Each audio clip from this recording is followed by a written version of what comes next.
नमस्कार, बहुत स्वागत आप सभी का। जी मध्य प्रदेश छत्तीसगढ़ देख रहे हैं आप और आपके साथ मैं हूं कीर्ति दीक्षित। छत्तीसगढ़ में निकाय चुनाव से पहले जहां एक तरफ नेताओं की बड़ी बड़ी रैलियां देखने को मिली, तो वहीं दूसरी ओर जादू टोने की भी तस्वीरें सामने आ रही हैं। एक तरफ जनता को साधने के लिए रणनीति बनाई जा रही है, तो वहीं दूसरी ओर जीत के लिए अंधविश्वास की डगर पर नेता चलते नजर आ रहे हैं। ऐसे में सवाल यह है कि क्या नेताओं को अपने किए हुए कामों पर बिल्कुल भरोसा नहीं है, और अगर है तो फिर जीत के लिए तंत्र मंत्र का सहारा क्यों? करेंगे आज बात इसी मुद्दे पर।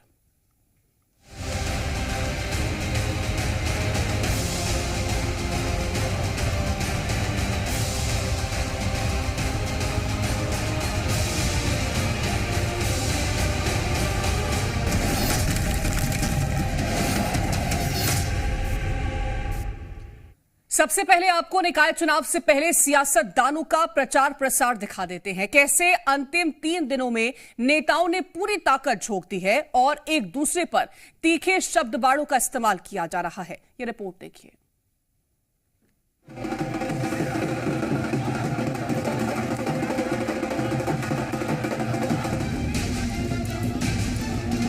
नगरीय निकाय चुनाव के अंतिम 3 दिनों में कांग्रेस हो या फिर बीजेपी, दोनों ही सियासी पार्टियों ने प्रचार में अपनी पूरी ताकत झोंक दी है। पार्टी ने अपने नेताओं के जरिए चुनावी माहौल को गर्म कर दिया है। कल 8 फरवरी को पूर्व मुख्यमंत्री भूपेश बघेल रायपुर में रोड शो और सभा करेंगे। उससे पहले आज प्रदेश के मुख्यमंत्री विष्णुदेव साय ने विशाल रोड शो किया। 5 साल में कुछ किए नहीं, इसलिए 2023 के विधानसभा चुनाव में सरकार से उनका हाथ धोना पड़ा। लेकिन भारतीय जनता पार्टी ऐसा करती नहीं है। ये घोषणा पत्र है, संकल्प पत्र है चिरमिरी नगर निगम का। इसमें जो हो सकने लायक है वही काम इसमें ये संकल्प पत्र में है। इसका भी हम विश्वास दिलाते हैं, ये काम भी पूरा करेंगे। निकाय चुनाव से पहले ही बीजेपी काफी कॉन्फिडेंट नजर आ रही है। इस बीच प्रदेश के डिप्टी सीएम अरुण साव का भी बड़ा बयान सामने आया है, जिनका कहना है कि जनता का उत्साह ये बताने के लिए काफी है कि वो बीजेपी के काम से संतुष्ट हैं। महिलाओं में जो उत्साह दिख रहा है, युवाओं में जो उत्साह दिख रहा है, ये स्पष्ट रूप से बताता है कि शहरों की जनता भारतीय जनता पार्टी के कामों से प्रसन्न है, संतुष्ट है और निश्चित रूप से चुनाव में अधिकांश निकायों में भारतीय जनता पार्टी जीतेगी। कांग्रेस की इन बयानों से बहुत स्पष्ट होता है कि कांग्रेस पार्टी विकास के मुद्दे के बजाय मुद्दों को भटकाने की कोशिश कर रही है। आज मुद्दा विहीन कांग्रेस ऐसे ही मुद्दे जनता के बीच लाकर भ्रम पैदा करने की कोशिश कर रही है। तो एक तरफ ये मामले हैं, तो वहीं दूसरी ओर चुनाव से पहले पोस्ट वॉर वाला दौर जारी है। एक बार फिर बीजेपी ने सोशल मीडिया एक्स पर एक पोस्ट जारी कर लिखा कि घोटालेबाज कांग्रेस के मेयर अपने कुशासन के 5 साल में जनता से सिर्फ छल करके कमीशन खोरी करते रहे। क्या आपने सुना है अंधविश्वास का चुनावी कनेक्शन? आमतौर पर अंधविश्वास में वो लोग विश्वास करते हैं जो अशिक्षित या कम पढ़े लिखे होते हैं। अंधविश्वास उनके मन मस्तिष्क में इतना गहरा असर छोड़ देता है कि जीवन भर वो इन अंधविश्वासों से बाहर नहीं आ पाते। लेकिन चुनाव के बीच में यह अंधविश्वास की खबर हम आपको क्यों बता रहे हैं, आप इस रिपोर्ट में देखिए। अंधविश्वास का चुनावी कनेक्शन।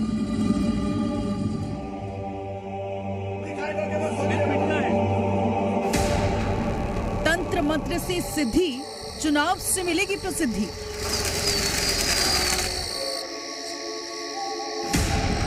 चुनावी डगर पर अंधविश्वास का सहारा।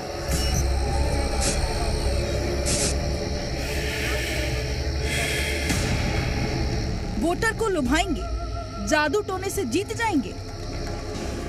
जादू टोना अब चुनाव में जीत दिलाएंगे। ये सवाल इसलिए क्योंकि निकाय चुनाव में प्रत्याशियों को अपने काम पर नहीं, तंत्र मंत्र पर ज्यादा भरोसा है। राजधानी में नगरीय निकाय चुनाव में तंत्र मंत्र के प्रयोग का आरोप लग रहा है। ये आरोप लगे हैं कांग्रेस के एक प्रत्याशी पर। ये अमलीडीह का मुक्तिधाम है और यहाँ ये माता काली की मंदिर है और माँ काली के मंदिर पे बाहर में यहाँ पे चावल वगैरह छीटा गया था और तंत्र साधना की जा रही थी।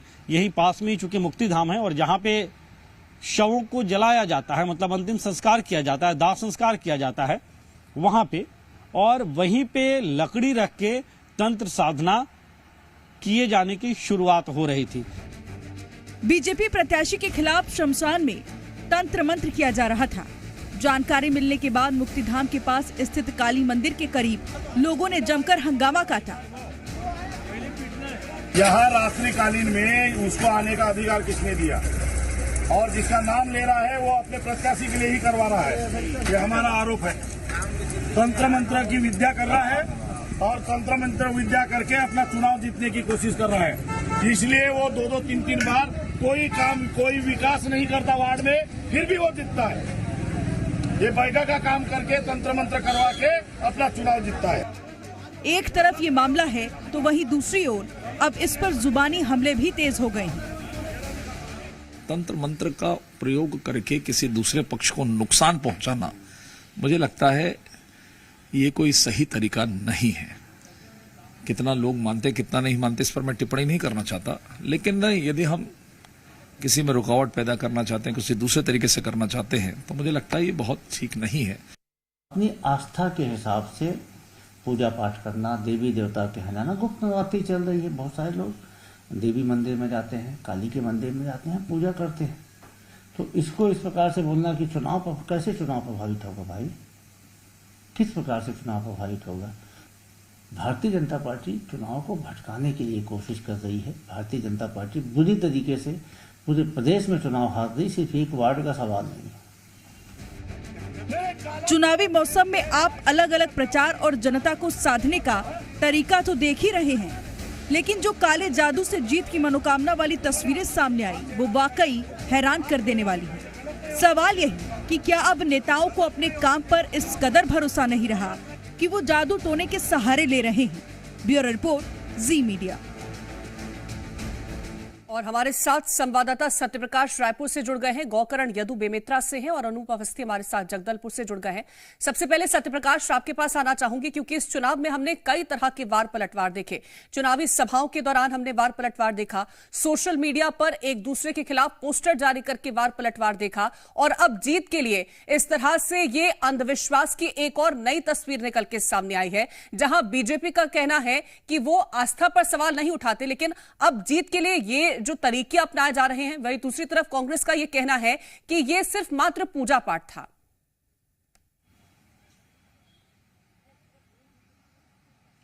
देखिए, देश में चुनावों के वक्त में अलग अलग राजनीतिक दलों के प्रत्याशियों की ओर से तंत्र मंत्र, पूजा पाठ, इस तरह की तस्वीरें पहले भी सामने निकल के आई है, लेकिन छत्तीसगढ़ में अमूमन ये बहुत कम होता है। एक वाकया मुझे बहुत पहले का याद है, तब जबकि रामानुजगंज से प्रत्याशी को लेकर जो है वो इस तरह के आरोप विधानसभा चुनाव के वक्त में लगे थे। मतलब छत्तीसगढ़ के विधानसभा चुनाव में एक प्रत्याशी को लेकर ऐसे आरोप लगे थे, लेकिन नगरीय निकाय चुनाव में और वार्ड स्तर के चुनाव में इस तरह के आरोप और इस तरह से तस्वीरें सामने निकल के आना, ये मुझे लगता है कि पिछले कई सालों में नया या पहली दफा होगा। सबसे बड़ी चीज ये है कि जिस तरह के आरोप लगे हैं, चूंकि इस बात को लेकर स्थानीय लोग जो हैं उन्होंने देखा बीती रात ये जो है वो 2 शख्स पहुंचे मुक्तिधाम, जो वार्ड नंबर 50 के अंतर्गत आता है, और वहां पे जो मुक्तिधाम के भीतर परिसर में काली माता मंदिर है, वहां पे अक्षत छीटा गया। माँ काली के पैरों में भी अक्षत विसर्जित किए गए, क्योंकि जब हमने वहां पे जो देखरेख करती हूँ उस महिला से बात किया तो उन्होंने भी इस बात को कहा। इसके साथ साथ जहाँ पे शवों का दहन होता है, मतलब जहाँ पे दाह संस्कार होता है, उस जगह पे बांस की बल्लियां, लकड़ियां रखी जा रही थी और पूजा हवन शुरू हो रहा था। और उसके बाद स्थानीय लोगों को ऐसा लगा कि ऐसा कभी नहीं हुआ है, ये किया जा रहा है। लेकिन जो पूजा पाठ करने वाले, मतलब जिन्हें कथित तौर पे तांत्रिक 2 लोगों को बताया जा रहा है, एक उसमें से आखिर तक में जब तक लोग पकड़ के पूछते रहे कौन हो, कहाँ से आए हो, क्यों पूजा पाठ करे, वो मुंह छुपाए हुए था। एक शख्स ने कहा कि हम पहले भी ऐसे पूजे की अब आए हैं, लेकिन आज जब हमने वहां पे जो वहां के देखरेख करती है उस महिला से पूछा तो उसका कहना था कि कभी ऐसे पूजा पाठ नहीं हुए। अब जो स्थानीय लोग हैं उन्होंने भाजपा कार्यकर्ताओं को इसकी जानकारी दी, भाजपा के कार्यकर्ता वहां आए और जब उन्होंने पूछताछ की तो वो ये बता रहे हैं, वो इस बात का आरोप लगा रहे हैं, वहां के स्थानीय जो भाजपा के कार्यकर्ता हैं वो इस बात का आरोप लगा रहे हैं कि ये कांग्रेस प्रत्याशी ने कराया होगा। हालांकि कांग्रेस प्रत्याशी बात को किसी सिरे से खारिज कर रहे हैं। अब भाजपा की प्रत्याशी भी कह रही है कि ऐसा संदेश जताया जा रहा है, लेकिन अब इस पूरे मामले पे सियासी पारा भी बढ़ा हुआ कहीं ना कहीं दिखाई दे रहा है और इस तंत्र मंत्र पे एक तरह से छत्तीसगढ़ की सियासत गरमाई हुई नजर आ रही है। छत्तीसगढ़ की सियासत पहुंचती हुई नजर आ रही है। मैं लौटूंगी आपके पास गौकरण। अगर हम बात करते हैं जिस तरह से बेमेतरा की, तो यहां पर नगर निकाय चुनाव की जंग कितनी ज्यादा तेज होती हुई नजर आ रही है, क्योंकि तस्वीरें तो तंत्र मंत्र की भी नजर आ रही हैं। देखिए, नगरीय निकाय लगातार जो दोनों सियासी दल हैं वो अपनी डोर टू डोर प्रचार कर रहे हैं और उसी कड़ी को लेकर के कुछ हमारे साथ में लोग भी मौजूद हैं, इनसे जानते हैं कि दोनों प्रत्याशी क्या कुछ घोषणा करते हैं और क्या कुछ बात करते हैं और क्या किन मुद्दों को लेके लोग जो है उनको वोट करेंगे, कैसे किन मुद्दों को लेके आप वोट करेंगे, कैसा मुद्दा है। अभी तो चल रहे हैं जो इसको कोई प्रकार के घोषणा वगैरह नहीं चल रहे हैं। पिछला जो 5 साल का कार्यकाल देखते हुए समझ आ रहा है कि भाजपा के जो पार्षद थे वो कोई प्रकार का विकास कार्य नहीं दिख रहा है। तालाब पिछला जो बना हुआ था उसी स्थिति में आज भी पड़ा है, गंदगी पड़ा हुआ है और सामने नाली है, पानी है, उसका कोई व्यवस्था नहीं दिख रहा है। इसलिए जनता आक्रोश में है। जनता चाह रहे हैं कि इस बार कांग्रेस की भी वोट करेंगे, कांग्रेस के ही प्रत्याशी को पार्षद बनाएंगे, ऐसा बोल रहे हैं। अध्यक्ष की बात करें तो अध्यक्ष को लेकर के क्या कुछ राय है आप लोगों का, क्योंकि दोनों पार्टी और तीसरा मोर्चा भी है कि हीरा छाप जिसको मिला है देवांगन वो भी है, उसको क्या बोलेंगे आप? जी, हीरा छाप के लिए तो मैं बोलना चाहूंगा कि वो नगर के विकास में एक बाधा के रूप में काम कर रहे हैं। जो वोट वास्तव में जाना चाहिए उचित प्रत्याशी को, उसको बरगलाने का काम कर रहे हैं। यहाँ 2 दिग्गज उम्मीदवार हैं, भाजपा से विजय सिन्हा और कांग्रेस से सुमन गोस्वामी। तो विजय सिन्हा का जो 5 साल का कार्यकाल है वो नगर देख चुकी है और उससे तंग आकर उब चुकी है और आज परिवर्तन की लहर जो चल रही है वो सुमन गोस्वामी के पक्ष में, कांग्रेस उम्मीदवार के पक्ष में चल रही है। नगर के संपूर्ण विकास के लिए सुमन गोस्वामी ही उचित उम्मीदवार हैं और जो नगर का हाल है, जो 1 साल हुआ है राज्य शासन का परिवर्तन हुए, उसमें जो नगर का हाल है वो आप मीडिया से छुपा नहीं है, न जनमानस से छुपा हुआ है। आज नगर की स्थिति कितनी बदहाल है, रोड, सड़क, नाली सब जाम पड़े हुए हैं, कचरे का तो अंबार लगा हुआ है, साफ सफाई में ध्यान ही नहीं है। चौक चौराहों का जो सौंदर्यीकरण हुआ था उस पर भी सरकार का कोई ध्यान नहीं है। बिल्कुल, तो जनता की राय आप सुन रहे हैं और जनता अब पूरा मन बना चुकी है कि वो किसको मतदान अपना देने वाली है, किसको अपना मत देने वाली है। मैं लौटूंगी आपके पास। अनूप अवस्थी हमारे साथ जगदलपुर से जुड़े हुए हैं। अनूप, जगदलपुर की जनता की आखिरकार जरूरतें हैं क्या, और जो दोनों पार्टियों की तरफ से लंबा लंबा घोषणा पत्र जारी किया गया है, क्या उन जरूरतों को उसमें शामिल किया गया?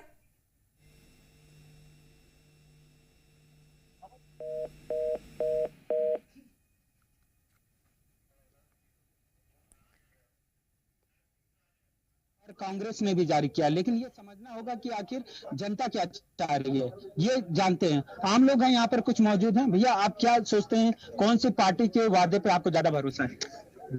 पार्टी तो दोनों ही वादे काफी किए हैं और इस वादों से लग रहा है कि शहर का विकास होगा, लेकिन वादे कई दफे हमने देखा है कि वादे जो है चुनाव के बाद वो बंद हो जाते हैं पिटारे में वापस, और वापस कब खुलते हैं, जब चुनाव आता है। लेकिन अगर ये वादे वाकई हकीकत में जमीन पर जगदलपुर में उतारे जाएंगे तो जगदलपुर की तस्वीर बदल जाएगी, जगदलपुर वाकई विकसित होगा। जी भैया, क्या नाम है आपका, क्या चाहते हैं प्रत्याशी हैं, उनसे क्या उम्मीद कर रहे हैं? जो महापौर के प्रत्याशी हैं उनसे वो सभी की कुछ अलग अलग उम्मीदें रहती हैं। जैसे अभी दोनों पार्टियों से प्रत्याशी हैं, ठीक ठाक साफ सुथरे सभी के हैं, लेकिन जनता की कुछ शहर के कुछ अच्छे अच्छे कार्यों में शासन की योजनाओं को आम जनता तक पहुंचाने का कार्य करें, ऐसे उम्मीदवार ज्यादा ठीक रहते हैं। पार्किंग की बड़ी समस्या भाई साहब, आपको क्या लगता है, वोट डाल रहे हैं कि नहीं? काफी मुस्कुरा रहे हैं। मेरे कमल में भैया। अच्छा, तो यहाँ पे लोग अपनी अपनी राय दे रहे हैं, लेकिन ये भी समझना होगा कि आखिर मांगे क्या है। भैया क्या नाम है आपका और क्या? अच्छा जी, आप क्या नाम है भैया आपका? वीरेंद्र, इस बार तो कमल का ही दिख रहा है यहाँ पे जोर जैसा है कि भारतीय जनता पार्टी जो काफी प्रचार लगी हुई है और इस बार शायद उनका उम्मीद ज्यादा है कि वो संजय पांडे इस बार यहाँ पे लोगों की क्लियर माइंडसेट है कि उन्हें किसे वोट देना है। यहाँ पे भैया से बात कर रहे हैं, चाय बेच रहे हैं भैया, क्या माहौल दिख रहा है आपको? माहौल तो भैया यहाँ बोलते कुछ है करते कुछ है, अभी देखो रिजल्ट के बाद ही पता चलेगा, वोटिंग के बाद। पर आपको क्या उम्मीद है, क्या चाहिए आपको दोनों महापौर जो भी जीते? हाँ, अपन को क्या यहाँ लाइट और नल का बहुत दिक्कत है भैया, पानी वानी का सुविधा हो जाए तो बहुत बढ़िया हो जाए। ट्रैफिक जाम की भी बड़ी समस्या होती है इस शहर में। हाँ, तो उसके लिए पार्किंग तो यहाँ कहीं है ही नहीं, तो इस कारण से गाड़ी रोड भी रख देती है। अच्छा, यहाँ कुछ लोग चाय भी पी रहे हैं। भाई साहब क्या नाम है आपका, क्या चाह रहे? कुछ नहीं कहना चाहते। तो यहाँ आम लोग हैं जो कई लोग अपनी राय भी कह। बिल्कुल, तो जनता की राय क्या है वो हमने आपको सुनाई है। आप सभी हमारे साथ बने रहिए और भी जानकारी आपसे लेंगे। तो देखिए, निकाय की लड़ाई और भी ज्यादा मजबूत होती नजर आ रही है। और सत्यप्रकाश, एक बार फिर से आपका ही रुख करना चाहूंगी, क्योंकि लगातार पोस्टर वॉर जो है वो सबसे ज्यादा चर्चा में इस दौरान रहा है और हर एक दिन एक नया पोस्टर जारी किया जाता है। आज भी एक पोस्टर बीजेपी ने जारी किया था और उसमें एटीएम की तरह छत्तीसगढ़ को इस्तेमाल करने की बात कही गई थी। और ये पहली मर्तबा नहीं है, ऐसे कई बार हमने सुना है कि इसी तरह के आरोप लगाती रही है बीजेपी।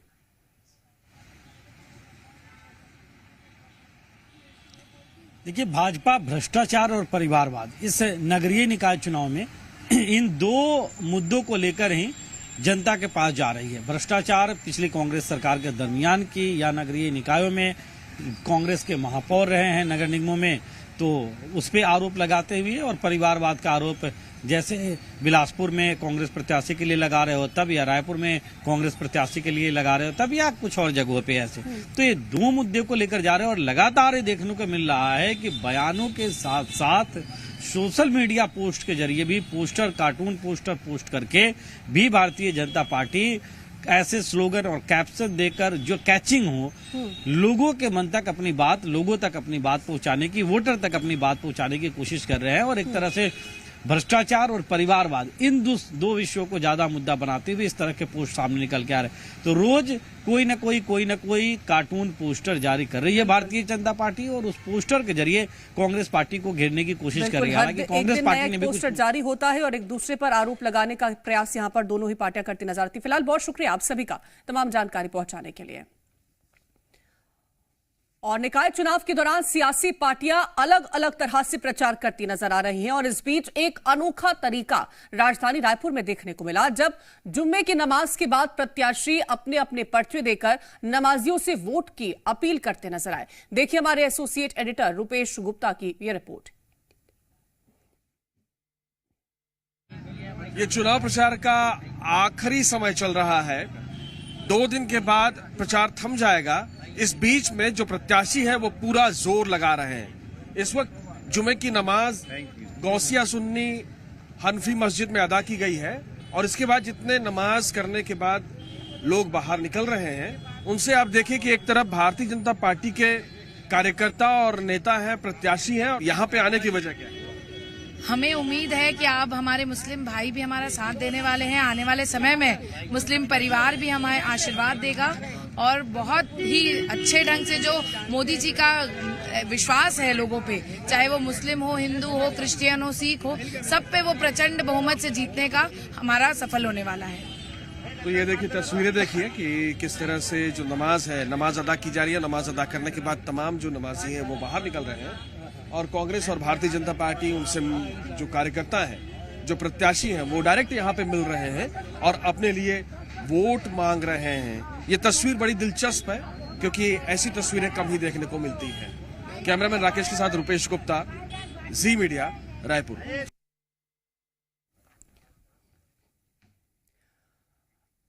और अब आपको कोरिया लेकर चलते हैं। यहां जनता के क्या मुद्दे हैं और कौन से मुद्दे किस पर हावी होने वाले हैं, चुनावी मैदान में कौन किसे कड़ी टक्कर दे रहा है, ये रिपोर्ट देखिए।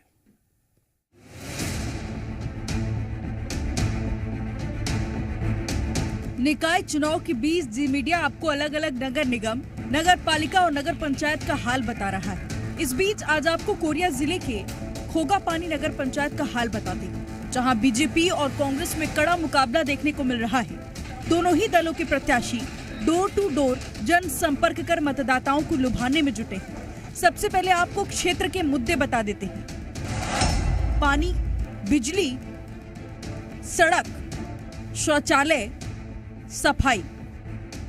नगर पंचायत खोगापानी अध्यक्ष बीजेपी प्रत्याशी वंदना विश्वकर्मा है।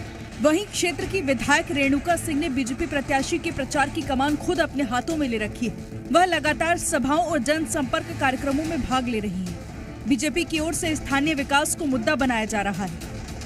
सफाई है, घर आवास का है और रोड बिजली पानी इसी के समस्या के लिए जा रही हूँ जनता के पास में। तो वहीं दूसरी ओर नगर पंचायत खोगापानी अध्यक्ष कांग्रेस प्रत्याशी ललिता यादव चुनावी मैदान में है और कांग्रेस की ओर से प्रचार की जिम्मेदारी पूर्व विधायक गुलाब कमरों ने संभाली हुई है। वो खुद कांग्रेस प्रत्याशी के साथ घर घर जाकर मतदाताओं से संवाद कर रहे हैं।